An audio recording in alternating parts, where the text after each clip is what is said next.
Hello, I'm Danny JB, and this is part 4 of my cousin scammed my This is granny out part five. out her My bad, house. y'all.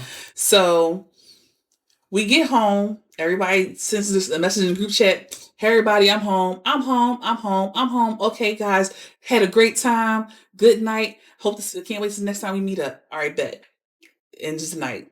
I go upstairs, take my shower, get in my bed, hang out, scroll on my phone for a little bit, chat with my husband, and we straight. Next thing I know, I get a email. And this email says, I just want to say that after the elephant got taken out of the room, I think we had a good night, but I do want to address some things. And it basically was, from what I thought, my cousin D kind of reading my cousin K for filth, just saying like, um, nobody cared about grandma's house, and I was the only one trying to like take care of things and do all of this stuff. I wanted to make it sure that grandma's house got restored. If it wasn't for me doing all these things, like we wouldn't even know what would have happened with grandma's house, and it's falling apart, and this, that, and the third. And I was like, okay, she giving my cousin Kay the business. And then she said something like, actually, I'm just going to read it because it's a short read.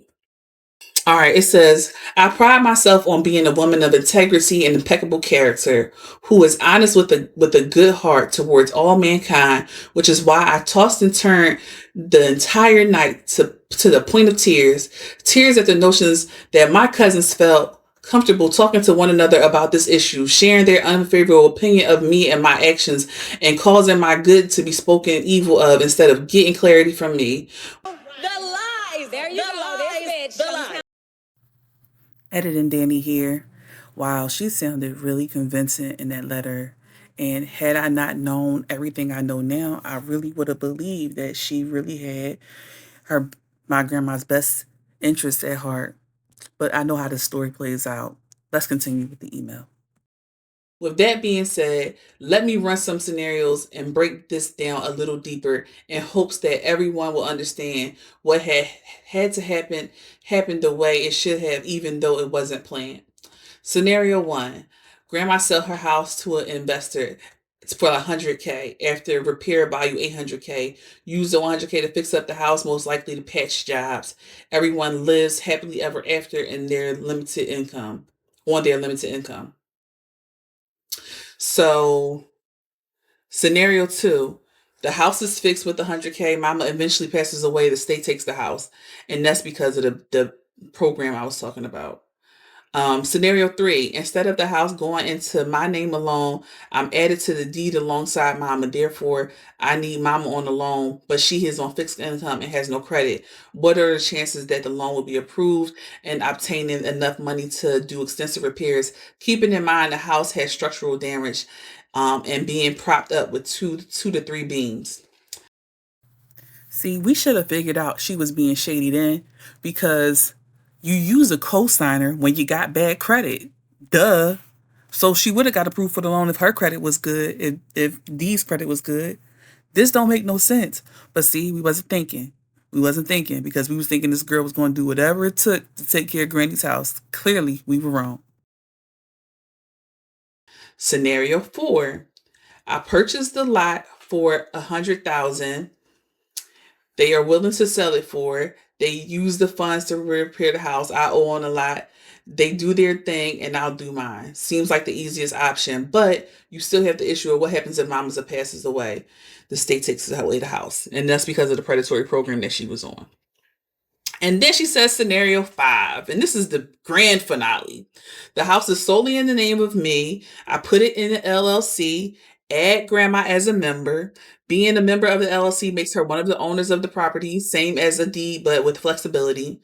Name the LLC Matriarch 097013 in honor of grandma, the matriarch who was born in I want to say 1909. She put 2009, but that should be 1909. Purchased the house in 2017 and passed away in 2013. Again, keeping in their legacy. Use the LLC to take out a commercial loan to repair the house and build on the lot. Impossible to do with a standard home loan. Generate income from the house now, the future, and generations to come, while ensuring that mama will still be comfortable in the home with no issues, blah, blah, blah, XYZ. Basically the same thing I've been telling you the whole story. I'm going to read this sentence verbatim. Use the LLC to take out a commercial loan to repair the house and build on the lot. That is very important. Remember that later. Repair the house and build on the lot. So, excuse me, that was what was supposed to happen, and it did not happen. Hence why we're talking about the story. So anyway, at the very end of this email, it says this. Danielle, and she mentioned my name. On a side note, check your spirit, Danny JB.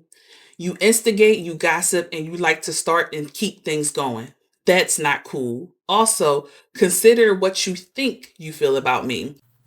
Clearly, everything I thought was right. It's a spiritual thing, and you don't even realize. Seek God on it, sis.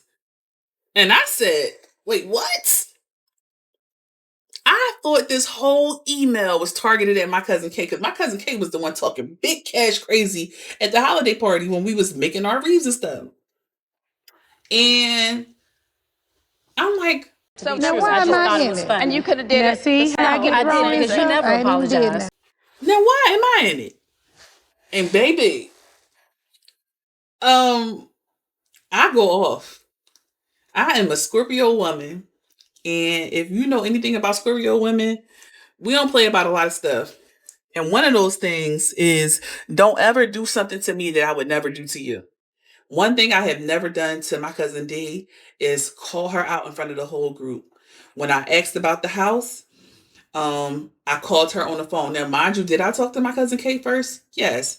Would that be considered gossip? No, because we both are close to my cousin D. And I was asking if she told my cousin Kate because I'm like, maybe she told somebody, she just didn't tell me.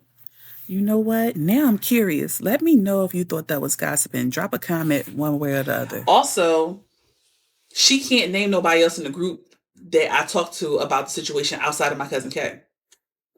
And her daughter at the time, because we was cool. Now, the reason why this all blew up like this is because, like I said, me and her daughter had a falling out. And in our falling out, her daughter must have told her everything I ever said about her. Now, mind you, I said we trauma bonded. We both trauma bonded over the same thing. And I'm going to just say I got mommy issues. So if we trauma bonded over the same thing, 2 + 2 is what? Okay.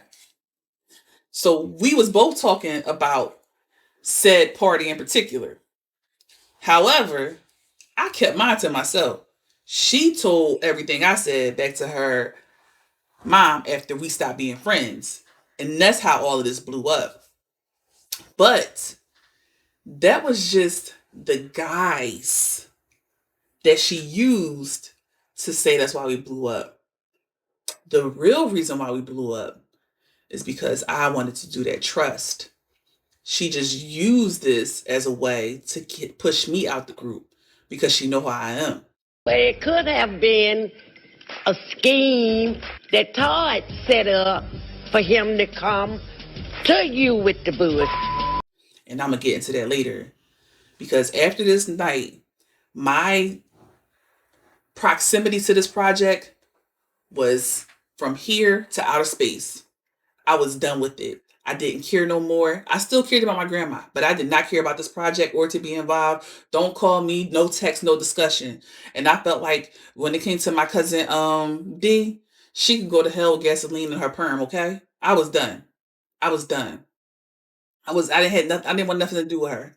Cause ain't no way in the world somebody I thought was my I would say she was like a big sister to me. it hurt that she didn't come to me first. We had issues in the past. It wasn't like we're humans and we're in close proximity. I talk to you all the time. We're definitely going to have a disagreement, but I would never put you on Front Street in front of the whole cousins group. And I would expect the same respect. And because I didn't get that, I was done. And it was worse because I called her out in front of the group, and I was like, if I'm a gossip, I need the other two people that was in the group at the time. I'm calling them 2Js. I need the 2Js to come forward and say what I said. Tell me what I said to y'all that was gossip and I'm spreading it around. And neither one of them stepped up and said she never told me anything. And I was mad about that. Now, should I have been mad about that? No, because they've always been neutral in this group. Like, they've never been big on like stepping in and talking about this type of stuff. But it did hurt my feelings that they didn't have my back because they knew my cousin D was wrong. And after that, I stayed out of it until I got a call from my dad once again. And that call made me start going into investigation mode. See you in the next part.